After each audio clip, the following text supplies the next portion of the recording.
La Maison des Métallos présente de nouvelles rencontres inattendues autour des transitions sociétales et de l'urgence climatique. Confrontation d'idées, fabrique d'étincelles, déclencheur d'utopie, appel à l'action, ces soirées associeront des sociologues, des philosophes, des activistes, des poètes, des scientifiques et des artistes pour des débats en public. Cette rencontre, modérée par Julien Thève, rassemble deux philosophes spécialistes de la pensée d'Ayn Rand, cette papesse de l'égoïsme, penseuse aussi fascinante que controversée et proche du mouvement libertarien américain. Dans le prolongement de leur spectacle Femme Capitale, Mathieu Bauer et Sylvain Cartini invitent Stéphane Legrand, philosophe dont ils ont adapté l'ouvrage sur Ayn Rand paru aux éditions Nova, et Mathilde Berger-Perrin, philosophe et journaliste indépendante, qui a publié Ayn Rand, l'égoïsme comme héroïsme aux éditions Michalon. Bonsoir Mathilde. Bonsoir, merci beaucoup de me recevoir. Et à ma gauche, Stéphane Legrand, qui a écrit un livre qui s'appelle Femme Capitale, et qui en fait a été l'inspiration de la pièce de Mathieu et Sylvain, que je montre également, et qui est paru chez Nova Édition, il y a 4 ans, je crois, quelque chose. 5 ans, ok. Qu'est-ce qui vous a donné envie, vous d'abord, Stéphane Legrand, de vous intéresser à Ayn Rand, et puis aussi qui est-elle, parce que je pense que tout le monde ne la connaît pas ici en France. Ce qui m'a donné envie de m'y intéresser, c'est une discussion, alors très trivialement une discussion avec mon éditrice de l'époque chez Nova, Sidonie Mangin, que je remercie, même si elle bosse plus là-bas, pour des raisons diverses. On discutait de la situation politique, idéologique, etc. On était à l'époque, donc ça fait vraiment en fait encore plus longtemps, puisqu'on était à l'époque des primaires américaines, quand il commençait à se faire clair que Trump probablement allait être le nominé républicain, et on discutait donc de l'idéologie que ce mec charriait, ce qu'il représentait, d'où ça pouvait venir et comment ça pouvait marcher. Et tout d'un coup, Sidonie m'a demandé, mais t'as lu Ayn Rand? Et je lui ai dit, un peu, je vois qui c'est en tout cas. Pour être très honnête, je l'avais pas vraiment lu sérieusement avant de commencer à travailler sur le bouquin. Mais c'était ça le point de départ. C'était qu'est-ce qui est en train de vriller aux États-Unis en ce moment. Et qu'est-ce qui fait que s'impose une idéologie néolibérale, on peut appeler ça ultralibérale, on peut appeler ça libertarienne. Je crois que les terminologies ici sont pas d'une importance capitale. Et donc derrière, en fait, derrière l'émergence de Trump, il y avait une penseuse. Et donc, fondamentalement, moi, ma question, c'est devenu quel est le mécanisme qui fait que des gens, que des masses de population, essentiellement paupérisés, en difficulté, sans système éducatif véritablement correct, sans système de santé acceptable aux États-Unis, votent pour les gens qui soutiennent le système dont la fonction est de les broyer. Comprendre ça. Et l'idée qui, à propos d'Ayn Rand, qui m'est venue, et je crois que c'est ce qui résume le projet du livre le mieux, elle a construit une infrastructure imaginaire qui sous-tend cette idéologie. Les gens ne vont pas adhérer à cette idéologie simplement par la puissance des pensées. D'abord, je suis spinoziste, donc je considère que les pensées n'ont aucune efficace sur l'action. Aucune. Zéro. L'ordre et la connexion des idées et l'ordre et la connexion des corps sont deux choses différentes. Donc pour faire agir des corps, il faut autre chose, il faut des affects. Et l'articulation entre les pensées et les affects, je suis désolé, je fais vraiment philosophe de comptoir là, mais c'est l'imaginaire. Donc elle a su créer un imaginaire propre au capitalisme, ce qu'il n'avait pas. Et elle a créé cet imaginaire finalement en façonnant des romans, notamment 2 grands romans qui sont très célèbres là-bas, et au sein desquels elle exalte en fait la figure de l'héroïsme, du héros bâtisseur, de la liberté. Du surhomme, ouais. Mathilde Berger-Perrin, vous avez donc fait paraître Ayn Rand, d'ailleurs c'est sous-titré L'égoïsme comme héroïsme, parce qu'on dit qu'Ayn Rand était une théoricienne de l'égoïsme rationnel. Alors, qu'est-ce qui vous a plu chez cette romancière, scénariste, philosophe? Parce qu'elle a beaucoup travaillé et elle a bâti une œuvre. Alors oui, moi je découvre Ayn Rand, j'ai une vingtaine d'années. Et je vais vous raconter l'histoire rapidement, mais moi je suis étudiante au moment où éclate Charlie Hebdo. Et je suis en fait très très surprise de à quel point même en France la liberté d'expression faisait débat.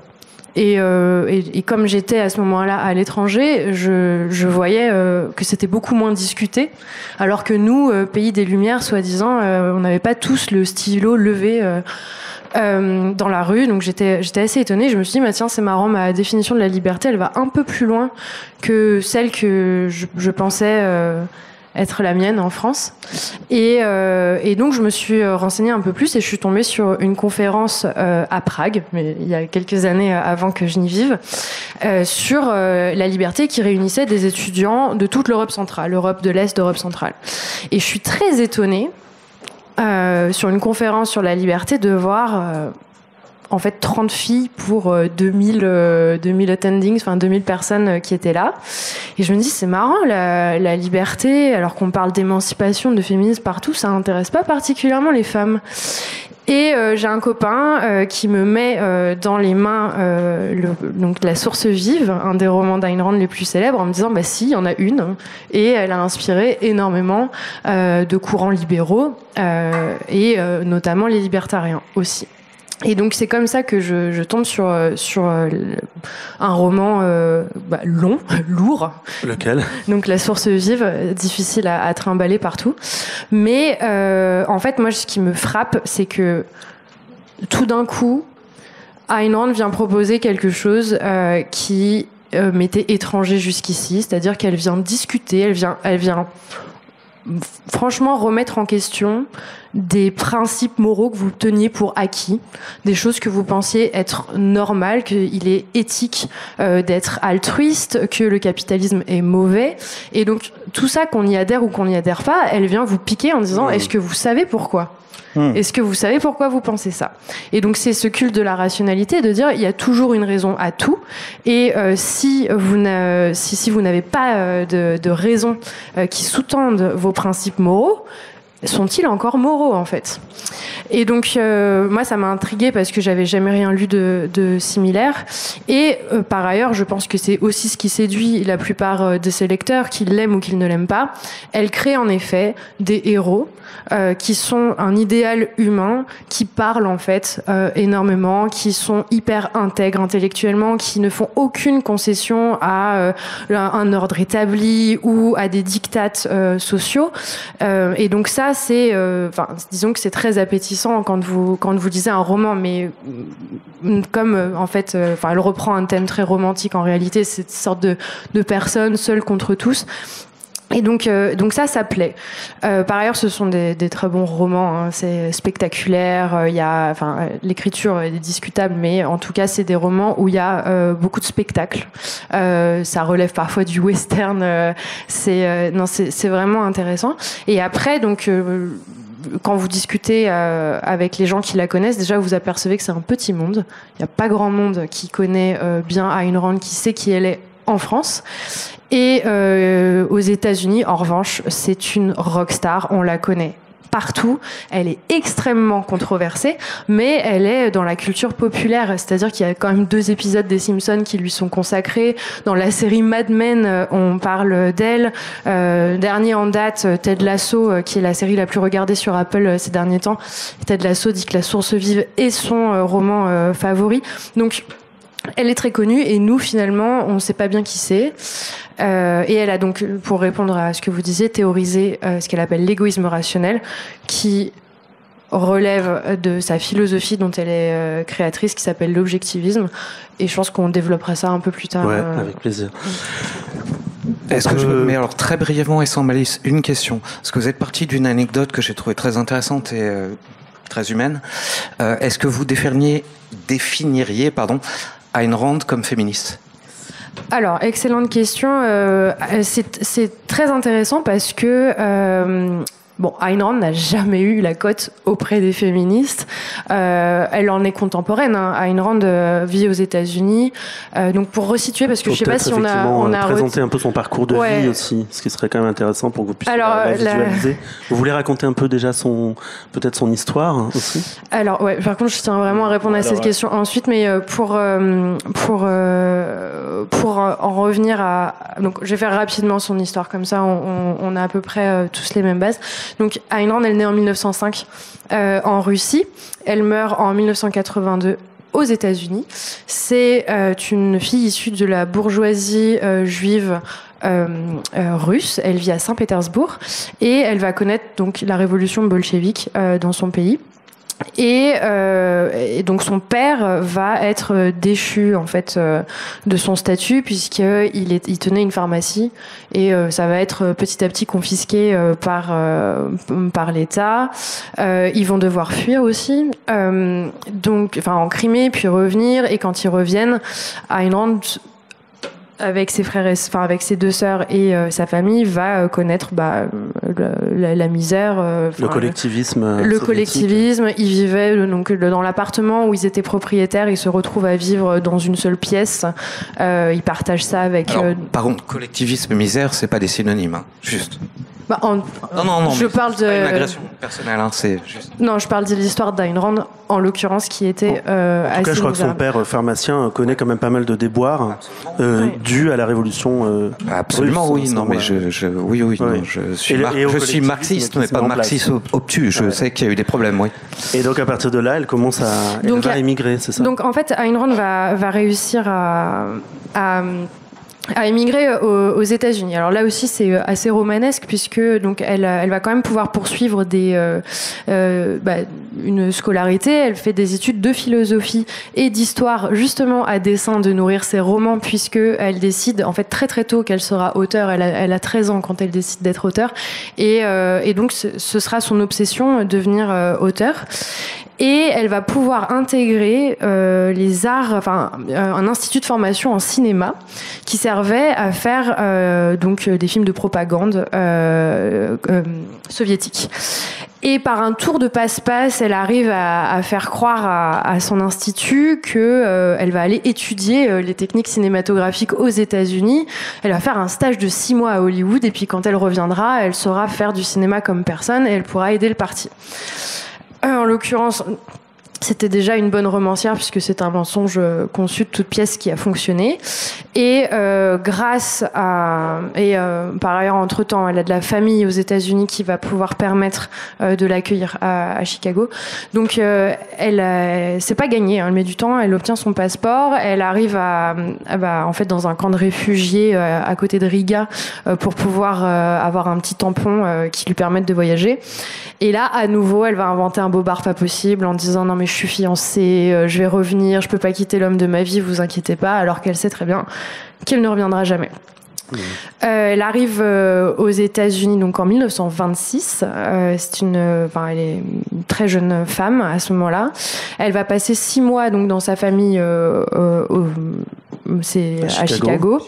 Puis, en fait, elle avait décidé d'être scénariste et écrivain, donc rien ne l'arrête. Elle va à Hollywood, où elle arrête le réalisateur Cecil B. 2000, à qui elle dit, avec son plus bel accent russe, qu'elle veut travailler pour lui et qu'elle sera scénariste. Un accent qu'elle gardera toute sa vie, je crois il y a des vidéos d'elle à foison, et elle a c'est vrai une présence très particulière, un accent qu'elle garde. Ouais, c'est un peu la Jane Birkin russe, quoi. Elle a pas.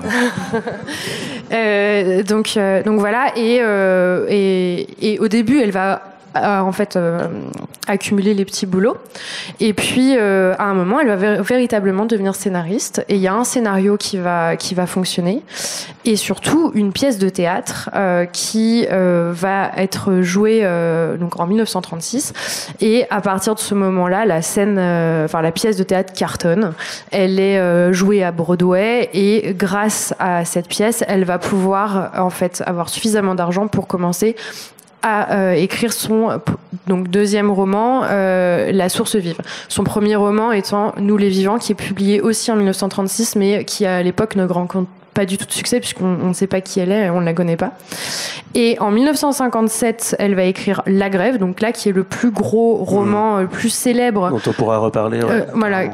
Qui a été, qui se vend encore en milliers d'exemplaires aux États-Unis et qui en 2009 aurait été le livre le plus influent après la Bible aux États-Unis. Donc c'est quand même, on parle d'un contexte américain, c'est quand même une sacrée influence. Voilà, elle laisse pas indifférent. Elle a une empreinte.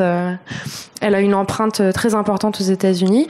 Et après, donc je termine rapidement dans les années 60 jusque dans les années 80, elle va tenir une newsletter qui s'appelle The Objectivist Newsletter, dans laquelle elle va défendre un système de pensée, une philosophie qu'elle va dispenser auprès d'élèves et dans des conférences jusqu'à la fin de sa vie. Voilà. Merci beaucoup pour cette saga Ayn Rand qui épouse quand même tout le XXe siècle. Elle va répondre du coup à votre question. Et on va pas être les deux seuls à parler non plus, ce serait pas très juste. Oui.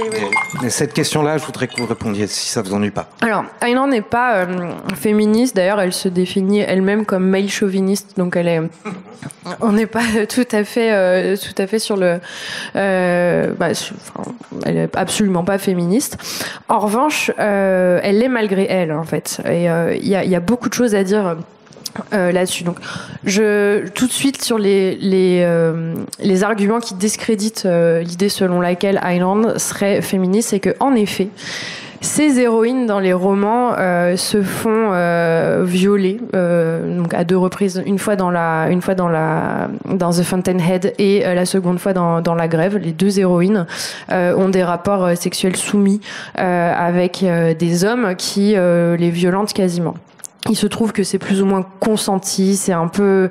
Enfin bref, c'est assez alambiqué et je pense que Ayn Rand projette plus ou moins une sorte de fantasme là-dessus. Enfin, c'est assez... C'est bizarre. Donc ça l'a disqualifié de toutes les bibliographies féministes très vite. En revanche, là où c'est très intéressant, c'est que en 1943 puis en 1957, elle décrit quand même 2 héroïnes qui, pour la première... Dominique Francon et Danny Taggart. Dominique Francon, je pense qu'il faudra résumer les romans à un moment, mais ça va être dur. Ouais. Mais bon, donc Dominique Francon, qui en fait est une critique d'urbanisme qui globalement fait la pluie et le beau temps des architectes de New York en fonction de ce qu'elle met dans ses chroniques. Donc elle domine quand même un monde très masculin où justement elle peut se permettre de mépriser le héros principal, Howard Rourke. Danny Taggart, elle le fouette d'ailleurs. Elle le fouette. En 1957, donc je remets le contexte quand même aux États-Unis, on a Danny Taggart qui va être la directrice d'une entreprise. Et c'est une héroïne américaine. Donc là-dessus, je trouve que le portrait des femmes est intéressant. Aucune d'entre elles n'est motivée par le mariage. Et ça, c'est une préoccupation qui, quand même, n'est pas très commune. Ensuite, non, pardon, je continue. Ayn Rand est pro-avortement. Elle le dit dès les années 30. En fait, non, elle le dit pas des années 30, mais elle avorte dans les années 30, ce qui était quand même une autre situation qu'aujourd'hui, ou même dans les années 50. Et elle le dit 5 ans avant l'accord Roe versus Wade. Elle n'a pas peur de le dire devant des assemblées de mecs qui l'adulent pour plein de raisons, mais certainement pas celle-ci, et dans des États où c'est proscrit. Elle le fait ça au Massachusetts notamment, donc c'était à un moment c'était interdit. Voilà. Et par ailleurs, moi ce que je trouvais intéressant, c'est que par exemple dans La Grève, elle reprend des thèmes féministes qui arriveront en fait légèrement plus tard. Donc elle est un tout petit peu précurseur, mais sur donc quand Danny Taggart arrive dans ce qu'on appelle la vallée de John Galt, elle est blessée, elle est démunie et John Galt lui dit non mais c'est pas grave, je viens chez toi, tu viens chez moi et puis je m'occuperai de toi. Et elle lui dit en échange quand même, rien n'est gratuit, donc dans la logique randienne, donc je ferai le ménage et je te ferai le petit déjeuner et voilà, enfin, je m'occuperai de la maison. Et donc il dit bah d'accord, très bien, on fait comme ça, mais elle dit en échange d'un salaire et d'un droit de séjour, parce que pour elle, le travail domestique n'a pas à être un travail gratuit. Tout se négocie, et tout est libre-échange, et tout se valorise dans son monde. Alors, tout se valorise, et puis surtout sur les... Oui. Merci. En tout cas, vous avez donné beaucoup d'arguments, voilà. Je crois. Ouais, donc, si je peux vous, très Stéphane Legrand, qu'est-ce qui vous intéresse chez Ayn Rand? Je voudrais juste répondre sur ça, en fait. Je suis désolé, j'ai emmené ça sur la question du féminisme, mais je vais essayer de trouver un moyen de ramener ça à un truc plus général. Ok ? Je vais essayer de faire ça, dans la mesure de mes faibles capacités. Il me semble que, en dépit de tout ce que vous avez dit sur la question de l'avortement, je souscris à tout ce que vous avez dit, et j'ai pas beaucoup d'admiration pour Ayn Rand. Sur ce point-là, si. En revanche, son idéologie quand même dans le rapport homme-femme est que la vocation suprême de la femme est de se soumettre à l'homme d'exception qu'elle a choisi, de la même manière que la vocation suprême de l'homme est de soumettre la femme d'exception qu'il a choisie. Donc on est dans un rapport structurellement phallocratique. C'est pas tout à fait ça. C'est à peu près ça quand même, non ? Alors non, en fait, là où je suis d'accord avec vous, c'est qu'en effet, elle imagine des rôles pour les uns et pour les autres. Mais la femme est un hero worship, donc ça veut dire qu'elle est là pour mettre en valeur le héros. Oui, mais c'est pas l'incarnation même de la phallocratie de dire que la femme est là pour admirer le héros. Et je termine, et le héros, lui, ne peut exister sans elle. Et quand elle se défend sur cette idéologie-là, elle explique que c'est pas un rapport hiérarchique, c'est des rôles spécifiques qui peuvent en effet être discutés. Et pour moi, en fait, j'y vois surtout la déformation professionnelle d'un auteur qui, en fait, imagine des personnages avec des rôles particuliers pour servir ses intrigues. Et donc, toutes les femmes sont là, en effet, pour valoriser les héros, et tous les héros ne sont rien sans ces femmes dans ces romans. Donc, elle épouse un peu la structure de l'époque, en fait. Et c'est pas fondamentalement sexiste comme idée, ça ? Bah, à partir du moment où vous Derrière tout homme de pouvoir, il y a une femme qui... Elle est en tout cas une femme de son temps. Mais donc, du coup, il n'y aura pas de femme de pouvoir. Mais c'est pour ça que je pensais qu'on pouvait généraliser. Et du coup, est-ce qu'il y a d'autres aspects qui vous dérangent, vous ? Ce qui, pour moi, relève effectivement d'une justification idéologique de la domination masculine, ce que Bourdieu appelait la domination masculine, et absolument structurant dans toute l'œuvre d'Ayn Rand. C'est-à-dire, la masse est là pour servir les intérêts des vrais créateurs, donc des Rourke, des Gault, des gens qui produisent. Mais pas par prédestination. Chaque individu peut, s'il est créateur lui-même, créer son monde. Mais on sait bien que c'est une mystification. C'est une mystification idéologique, ça. Qu'est-ce qui vous a intéressé, vous, Sylvain Cartini, dans le parcours d'Ayn Rand, justement, et dans le livre de Stéphane Legrand ? Est-ce que vous en avez fait un spectacle ? J'ai pas fait un spectacle. Je suis en train de le mettre de plus en plus mal à l'aise, là. Non, je me suis excusé toutes les répètes pour me dire oh là là, qu'est-ce que j'ai comme projet. Ça commence par Duel au soleil, hein. J'aime bien ça, là, on est vraiment... Ouais. Moi, j'ai fait une totale confusion. Quand j'ai acheté le livre, j'avais plus rien à lire et je tombe sur la grève et je pensais lire un Jack London au féminin. Enfin, je me dis, oh là là, c'est les patrons qui sont exploités. Enfin, l'argument de la grève, c'est les patrons se mettent en grève. Enfin, les patrons, les créateurs, les gens qui ne doivent rien à personne sont exploités par la masse. Et je me dis, oh là là, c'est quoi ce truc ? Ce qui est un renversement, excusez-moi, et après j'arrête de parler. Ce qui est un renversement exact du schéma marxiste de l'exploitation. C'est l'idée d'Ayn Rand, c'est où bien sûr l'exploitation existe.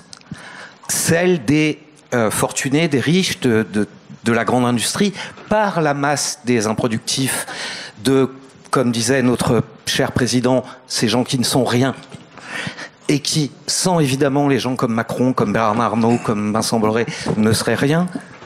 On est d'accord. On va y arriver, t'inquiète. Non, mais du coup... On est d'accord. On est plutôt majoritaire ce soir.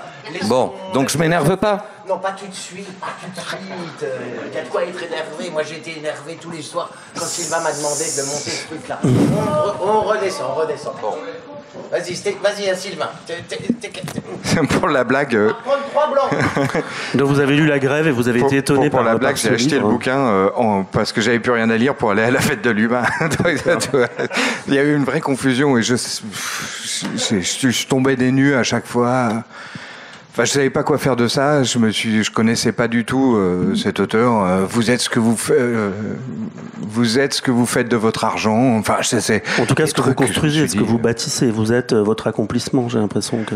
Oui, mais au-delà de ça, c'est très culpabilisant. C'est-à-dire, si vous n'avez pas d'argent, vous êtes rien parce que votre argent vous représente. Il y a des passages hallucinants sur le tabac. Est-ce qu'elle parle beaucoup de l'argent justement dans son œuvre? J'ai pas l'impression que l'argent soit vraiment son propos, l'accumulation, le greed. C'est pas tellement. Si. Quand même. Enfin, tu vois, il y a des gros passages. Franck Anconina ou je sais plus quoi là, il fait un grand laïus sur l'argent au milieu de la grève. Enfin bon, c'est de toute façon des gens qui ont des moyens énormes. Et une des toutes dernières scènes de la grève, c'est quand même John Gould qui, après avoir libéré évidemment l'Amérique, trace le signe du dollar dans l'air. Ouais. Non, enfin bon, c'est une donnée hyper importante. Moi, je suis tombé là-dessus et je sais pas. Je cherchais un projet aussi pour l'orchestre et l'orchestre étant une somme d'individus qui acceptent de soumettre leur temps aux autres finalement. Enfin, ça allait à l'encontre de tout ce que je pouvais faire de ça. Et ce qui a sous-tendu tous les travaux qu'on a fait avec l'orchestre avec Mathieu, c'est à mon sens les rapports de l'individu et du collectif. Et je me suis dit faut faire un truc avec ça. Voilà. Et c'est votre spectacle Femme Capitale qui est vraiment inspiré directement du livre de Stéphane. Je voulais faire c'est-à-dire jusqu'à ce que je tombe sur Femme Capitale, je savais pas du tout quoi faire avec cette matière-là. D'une part, c'est énorme. Enfin, c'est des bouquins de 1000 pages à chaque fois. Je me dis, faut faire des montages. Enfin, je savais pas du tout quoi faire jusqu'à ce que je tombe là-dessus qui nous a Mathieu a eu l'idée de tourner le bouquin à la première personne et alors là, ça a tout déclenché. Donc votre spectacle, c'est aussi un peu finalement une sorte de biographie aussi d'Ayn Rand. On la découvre finalement un peu telle qu'elle était, avec ses cheveux noirs, son regard perçant. Je parle de Femme Capitale. Moi, je vais être très ordonné pour une fois, ce qui n'est pas mon cas généralement. Mais c'est vrai qu'on est tous rentrés comment on est rentré dans cet univers-là. Moi, je suis rentré par un autre biais qui m'avait un peu surpris à l'époque, puisqu'au Festival d'Avignon, il y avait une adaptation de The Fountainhead, Le Rebelle, voilà, il y a un film de King Vidor aussi que j'avais déjà vu avec Gary Cooper. Ouais, c'est bien le problème, justement. Le film est assez séduisant. Et j'avais assisté à cette représentation, moi, donc, de The Fountainhead, montée par Ivo van Hove, hollandais, protestant, un peu austère, faut bien le dire, qui a un système de théâtre qui le démultiplie à l'infini, un peu partout, etc. On pourra revenir parce que c'est intéressant en termes d'imaginaire. Et puis j'ai vu, Sylvain m'avait déjà parlé de la figure d'Ayn Rand et on connaissait un tout petit peu, on savait à qui on avait affaire d'une certaine façon. Et puis alors le public s'était levé et avait applaudi à tout rompre, puisque tout d'un coup on avait l'incarnation de l'artiste qui ne faisait aucune concession. Ce qui est vrai que dans la période actuelle, on est tous en train de se dire merde, il faut travailler. Enfin voilà, donc pour les artistes c'est un peu compliqué. Faut bien le dire, on est obligé de composer ici ou là avec les uns, les autres, les politiques, les subventions, le truc. Qu'il faut éviter. Attends, je finis, Stéphane. Merde, on se connaît pas assez. Attends, j'étais lancé. Non. Et c'est vrai que ça m'avait un peu surpris parce que je savais qu'il y avait quand même une partie du discours de ce personnage, donc l'architecte qui décide de faire, à la fin, il décide de faire sauter le bâtiment qu'il a construit parce que les autres sont des logements sociaux. C'est des logements sociaux. On a dénaturé son travail et donc voilà, il y avait un geste un peu radical et tout le monde s'est identifié à ça. Et là, j'étais très mal à l'aise. J'avoue que c'est un peu comme on a parlé des hymnes la dernière fois, mais c'est un peu la même chose, c'est sur la Marseillaise, on se lève ou on se lève pas, enfin d'une certaine façon, et tout le monde applaudissait. Moi, j'avais du mal à applaudir et j'étais très, c'était très dérangeant pour moi d'avoir. En plus, il avait édulcoré évidemment toute une partie du discours qui est vraiment abject, il faut bien le dire, à l'endroit de ce qu'on appelle les parasites, les masses, enfin tous ces termes qu'on entend et qui sont rentrés, les pillards, etc. Les profiteurs dans une société quand même où ils n'ont pas à se plaindre. On va appeler un chat un chat. Hein. Enfin voilà, les 1% les plus riches de la planète, soi-disant ceux qui ont réussi, qui sont les grands créateurs. On va pas les plaindre en plus. Donc il y avait quelque chose comme ça je trouvais de très indécent, quoi. De très indécent. Ça m'a un peu énervé sur le moment. J'y ai plus pensé. Je suis resté avec ça parce qu'après on voit d'autres très beaux spectacles à Avignon. On se dit il y a encore des gens qui pensent, etc. Et puis Sylvain m'a proposé effectivement à un moment donné de travailler sur Femme Capitale. Moi j'ai commencé à lire. Je la connaissais pas si bien que ça. J'ai lu le bouquin avec de Stéphane ici présent. J'ai trouvé ça passionnant, etc. Et je savais absolument pas quoi en faire, puisque généralement quand on monte des textes et quand on monte des projets, c'est plutôt la pensée ou des auteurs avec qui on a, comment dire, une acquaintance, enfin une sensibilité, enfin des choses qu'on a envie de transmettre. Donc ça, c'était à mon endroit, en tout cas, de mettre en scène et de m'emparer de cette parole-là et comment on allait l'incarner ou en rendre compte ou l'adresser à des spectateurs.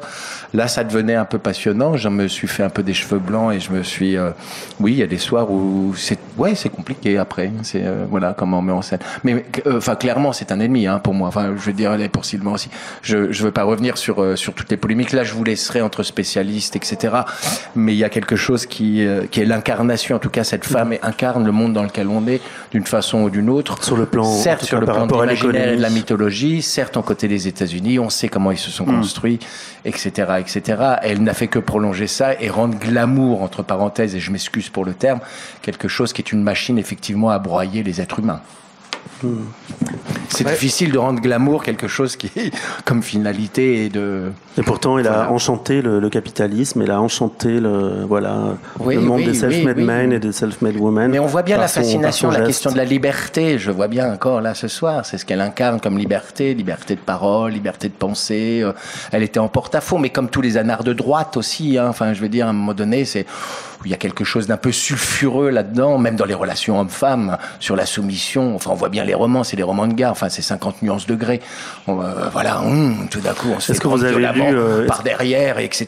Et alors, les petites bourgeoises se disent super, je vais me faire prendre par derrière, etc. Je vais être soumise à l'homme que j'aime. Enfin, mais c'est du fantasme de 12 ans et demi. Excusez-moi, enfin, je suis un peu méchant. Non, mais toi, tu réussis à dire calme, Joe. Est-ce que vous avez lu La vertu d'égoïsme alors, parce qu'ensuite il y a eu cet essai qui est assez excusez-moi, mais c'est l'apologie de l'égoïsme. L'apologie de l'égoïsme. Parce qu'en fait, pour elle, l'égoïsme, c'est vivre pour soi. Et toute l'anthropologie sociale est contre l'égoïsme. Enfin, je veux dire, rien ne se serait construit si à un moment donné on n'avait pas réussi, bon an mal an, avec toutes les difficultés, avec tous les compromis, avec toutes les discussions, effectivement, à construire à plusieurs. Enfin voilà, et c'est là la réponse. Je renvoie l'ascenseur à Sylvain, mais sur la question d'un orchestre, qu'est-ce que ça veut dire, qu'est-ce que c'est ou le collectivisme, moi j'aime bien ça, ou le mutualisme, enfin la répartition des richesses, etc., qui apporte sa pierre à l'édifice, qui décide à un moment donné qu'effectivement ce sont des génies créateurs et que derrière il va y avoir un ruissellement parce qu'ils vont gagner, ils vont s'en foutre plein les poches. Vous savez, allez, j'arrête. Bon non, t'es pire que moi, donc ça m'arrange. Bravo pour ça. Bravo à vous.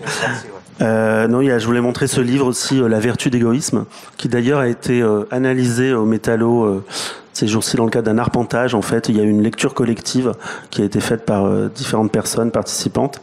Et malgré tout, dans ce texte, il y a aussi des phrases étonnantes qui peuvent sembler inspirantes, même si ça peut être trompeur et peut-être, Qu'est-ce que vous voudriez parler de ce livre, La vertu d'égoïsme, parce que je pense que vous l'avez lu également.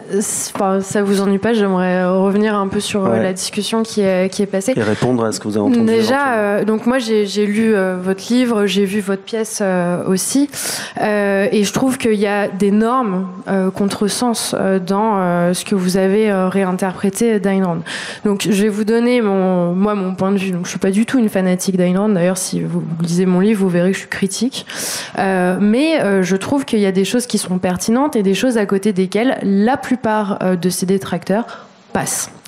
Et notamment l'idée de la prédestination. Donc ça me paraît très important. Il n'y a pas de hiérarchie entre les hommes pour Ayn Rand. Elle le redit elle le dit partout dans sa pensée, dans l'objectivisme, dans ses romans. Il n'y a pas de prédestination. Ni entre les races d'ailleurs. Ni entre les races. C'est l'individualisme et la raison qui prime. Et ça, je veux bien qu'on... J'ai jamais écrit le contraire. Non, bien sûr, mais c'est parce qu'on en a parlé tout à l'heure. question des Indiens, pour revenir quand même sur les États-Unis, comment ça s'est construit, comment ils ont spolié quand même tout un peuple. Oui, on le revendique, mais de façon très méchante. Hein. Enfin, je veux dire, c'est pas une question de race, mais c'est à un moment donné. On a édulcoré, mais sur l'Israël et la Palestine, dans ces conférences, elle est saignante. Hein. Donc je reviens juste sur la prédestination, et donc ça c'est très important de le comprendre. La deuxième chose, c'est que les romans d'Ayn Rand, et en particulier La Grève, c'est pas les riches contre les pauvres. C'est pas les individus fortunés contre les masses productives qu'on exploite. Et ça, c'est hyper important parce qu'en fait, c'est l'élite corrompue qui n'en a rien à faire ce que les gens appellent des petites gens, alors que tous les héros de Rand, eux, font l'effort de s'ouvrir aux autres. On a Danny Taggart qui passe quand même, il y a une scène entière de 3 pages avec un SDF, alors que le reste du monde s'en fiche. Dans The Fountainhead, le héros n'est pas riche, il s'est fait tout seul et il décide d'aller casser des pierres dans le Connecticut plutôt que de se faire une fortune en construisant des maisons, alors que le reste de l'élite de l'époque, enfin l'élite intellectuelle, refuse de se mêler à tout le monde. Donc, enfin de se mêler en tout cas aux gens qui méprisent. Donc ça, de ce point de vue-là, il y a enfin je pense qu'il fallait préciser que chez Ayn Rand, c'est pas le cas. Et d'ailleurs, les grévistes de la grève ne sont pas que des industriels. Vous avez des artistes, vous avez des penseurs, vous avez un compositeur de musique, vous avez des actrices. Donc, pour elles, les penseurs ne sont pas réduits aux gens qui créent de la valeur monétaire. Ça, c'est hyper important de le comprendre dès le début. Ensuite, sur l'argent, et là, c'est ce qui m'a choqué, en tout cas, qui m'a tout de suite heurté quand j'ai commencé à regarder la pièce, c'est que on voit le dieu dollar dans les quelques premières minutes de la pièce. Et là, pareil, je pense qu'on passe complètement à côté de la vision de l'argent d'Ayn Rand. Ayn Rand ne parle pas d'une éthique de l'avidité. Les gens qui accumulent de l'argent et qui... Désolé, si. Pardon. Je pourrais aller chercher La Grève, mais quand même, le discours, il dure 200 pages de Anconina, ou je ne sais plus comment il s'appelle, Absolument. le titre, là. Donc les romans se terminent par des grands monologues, hein, c'est ça C'est ça, mais donc ça c'est le Francisco d'Anconia. Tant que vous n'aurez pas compris, c'est ce que dit Francisco d'Anconia, que l'argent est la mesure de la valeur d'un individu, vous n'aurez rien compris. Absolument. Et c'est là, en fait, où enfin, pareil, il faut... Et là, Max Weber a fait un triple salto dans sa tombe. Donc, je reprends sur l'argent. L'argent est une vertu pour Ayn Rand, la richesse ne l'est pas forcément. Et vous verrez... Non mais... Et l'accumulation ne l'est pas, en tout cas. L'accumulation ne l'est pas. Et donc, ça, c'est très important. Ensuite, quand vous dites le culte du dollar, c'est intéressant parce que vous tombez, en fait, dans le piège qu'elle tend, puisque dans la grève, à un moment, ils sont dans la Galguel, cette fameuse vallée de Galt, et à la place de l'église au centre du village ou de la croix, ils ont remplacé avec le symbole du dollar. Et là, donc les personnes qui habitent dans la Galgulch disent à Danny Taggart qui débarque ici, ça c'est notre private joke, parce que les gens pensent qu'on adule le dollar, qu'on en fait un culte, alors qu'en fait ça n'est qu'un moyen qui vient, dans une société rationnelle, valoriser l'esprit humain, alors que la croix vient valoriser le sacrifice humain. En fait, dans l'interview de Playboy d'ailleurs qu'elle donne en 64, on lui dit si vous deviez choisir entre le symbole de la croix ou le symbole du dollar, qu'est-ce que vous choisiriez? Et elle dit mais en fait là vous me demandez de choisir entre la foi ou entre la raison, et pour moi, ce n'est pas un choix. Si on est un esprit humain et qu'on a envie d'être libre, on doit choisir la raison. Donc le dollar n'est pas du tout un culte, ou n'est pas quelque chose qu'elle vient édifier comme un mythe. C'est en fait l'inverse même du mythe. Sauf que le symbole du dollar, elle le portait sur elle tous les jours. Alors, n'est-ce pas? Alors. Et que lors de son enterrement, il y avait un taupière. Un taupière, c'est un arbre, enfin une plante taillée, qui était taillée en forme de dollar. Le jour de son enterrement. Oui. Et tous les jours sur elle, elle avait une broche siglée dollar. À un moment donné, peut-être qu'elle apportait une certaine importance à ce symbole. Oui, mais alors, j'ai jamais dit le contraire, mais en fait, ce qu'elle met derrière... Mais comme moyen, pas comme une fin, peut-être. Ce qu'elle met derrière le symbole du dollar, ce n'est pas un culte, c'est la raison. Et ça, pour le coup, je veux bien qu'elle... L'argent ne peut pas représenter la raison, quand même. Mais la monnaie ne peut pas représenter la raison. Mais c'est pas possible. ça, si vous voulez, c'est discutable. Mais moi, je ne fais que retranscrire... Je ne fais que retranscrire sa pensée que, manifestement, vous n'avez pas compris. Je propose peut-être de lire, d'entendre quelques mots d'Ayn Rand, moi, que j'ai lu dans La vertu d'égoïsme, qui sont, qu'on pourra interpréter ou ressentir selon sa sensibilité. Pour elle, le principe de l'échange est le seul principe éthique rationnel pour toutes les relations humaines, personnelles ou sociales, privées ou publiques, spirituelles ou matérielles. Celui qui applique le principe de l'échange est un homme qui gagne ce qu'il obtient et qui ne donne ni ne prend ce qui n'est pas mérité. Il ne traite pas les hommes comme des maîtres ou des esclaves, mais comme des égaux indépendants. Cet homme ne s'attend pas à être payé pour ses tares, mais seulement pour ses réalisations.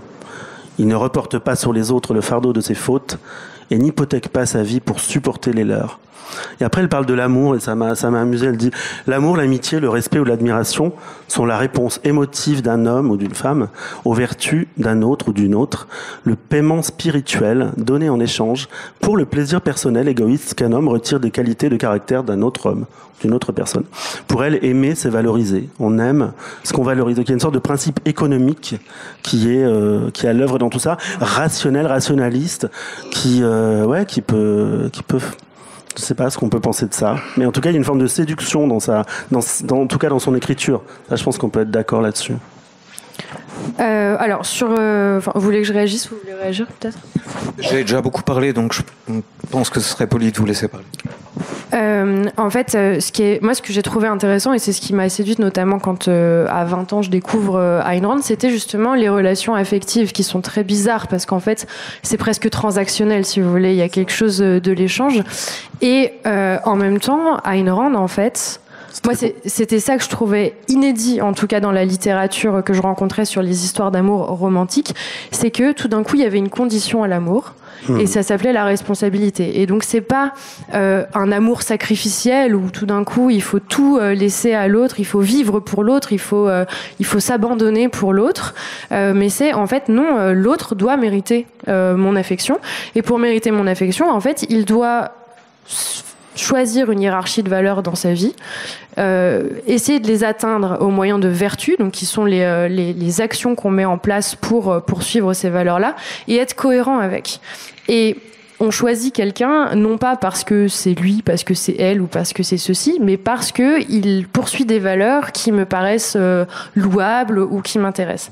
Et c'est ça qui est intéressant, par exemple, dans Nous les vivants, son premier roman, c'est que vous avez deux personnages masculins antagonistes. Vous en avez un qui est engagé dans le GPU, et vous en avez un autre qui est un récalcitrant. Ça se passe en Union soviétique. En Union soviétique, excusez-moi, ouais, en Union soviétique. Et vous en avez un autre qui est récalcitrant. L'un et l'autre n'ont pas choisi les mêmes valeurs. En revanche, ils ont choisi des vertus cohérentes pour poursuivre ces valeurs. Et le personnage principal, Kira, en fait, est capable de tomber amoureuse des deux parce qu'elle trouve louable la manière dont ils poursuivent leur but l'un et l'autre. Donc ça, c'était ce que je trouvais intéressant. Et puis, je fais une dernière citation là-dessus, c'est qu'à un moment, un journaliste lui dit « Mais vous trouvez pas que, je sais pas, l'amour inconditionnel, c'est beau quand même, c'est pas mal ?» Et elle dit « Oui, mais en fait, c'est la porte ouverte au pervers narcissique. Enfin, si vous avez des gens qui vous aiment parce qu'ils ont besoin de vous, mais c'est la porte ouverte à n'importe quel type de manipulation. » Donc là-dessus, je la trouvais plutôt pertinente. Et ces romans, pour le coup, j'avais jamais lu un amour décrit comme ça auparavant. Donc voilà. Ouais.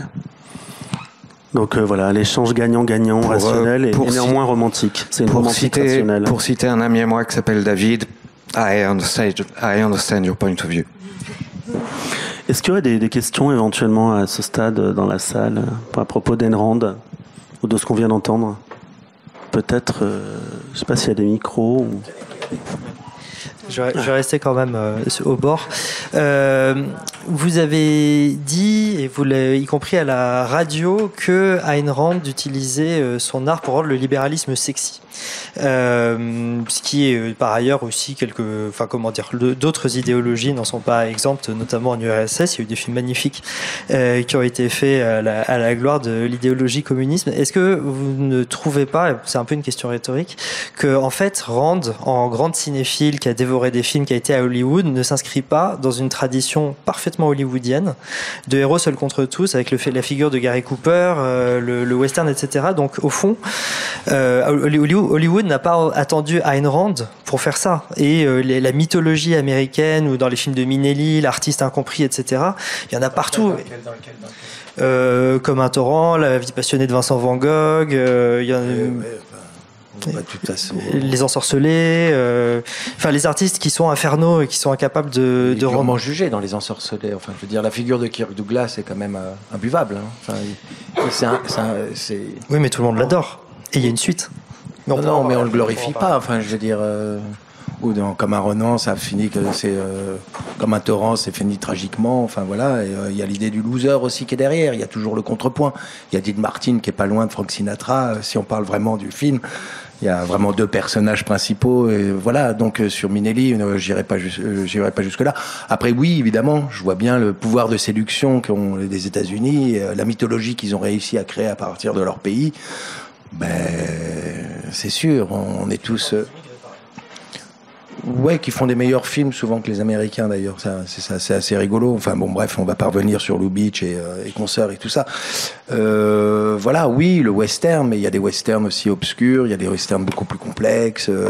On peut aller les chercher, c'est ce qu'on veut découvrir. On peut se limiter à cette image-là des États-Unis, bien évidemment, mais si on commence à aller du côté d'André de Todd, de Samuel Fuller, on a d'autres figures qui sont en train d'émerger, qui sont plus, d'une certaine façon, qui rentrent pas, on va dire, dans tous les codes de représentation qu'on connaît des États-Unis. Et même quelqu'un comme John Ford, qui a fait 133 films et qui a commencé par assassiner à peu près tous les Indiens, a fini sa vie en faisant un film qui s'appelle Cheyenne, qui est une sorte de mea culpa sur tous les films qu'il aurait pu faire avant.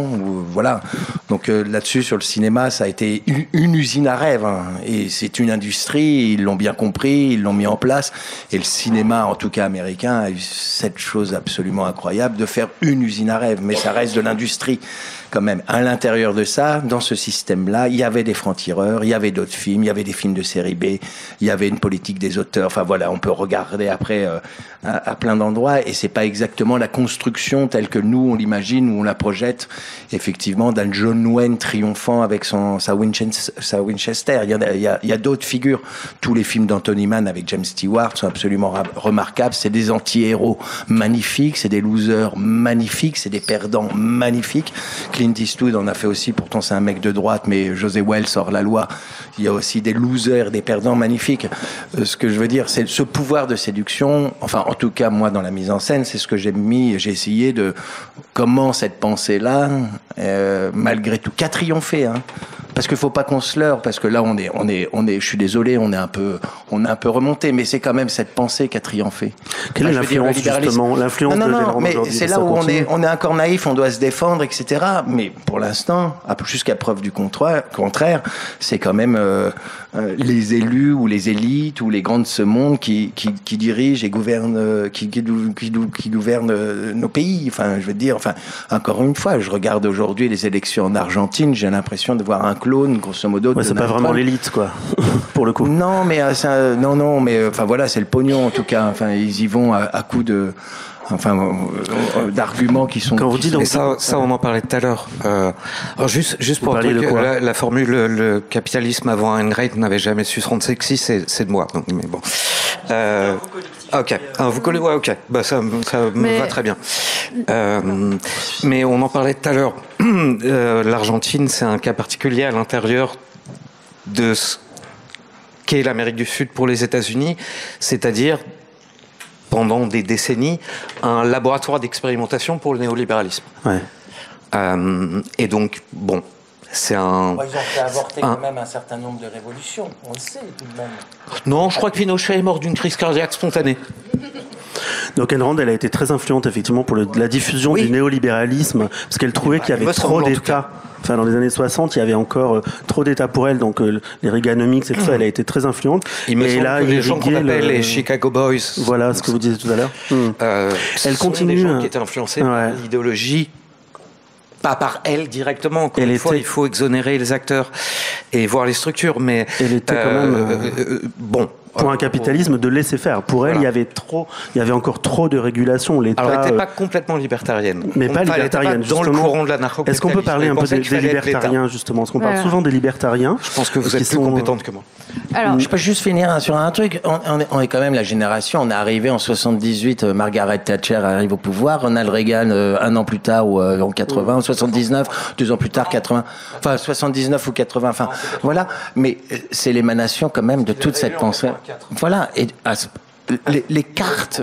Non, mais les cartes tout est redistribué, et je veux dire. C'est un peu le leg d'Ayn Rand, ça, les années 80, libéral.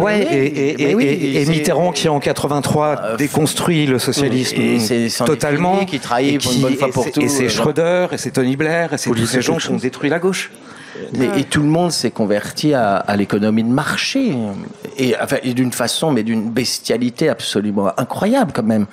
Sur ce que une casse sociale derrière, que ce soit au Pays de Galles pour les mineurs en Angleterre, que ce soit les États-Unis, Ronald Reagan, les exonérations d'impôts pour les plus riches. Stop, on vit dans ce monde-là et on n'arrive même plus à s'en rendre compte, et on sait comme si c'était acquis, et on continue nous à vaguement on dit on est trop taxé, il faut baisser les impôts, mais what the fuck quoi.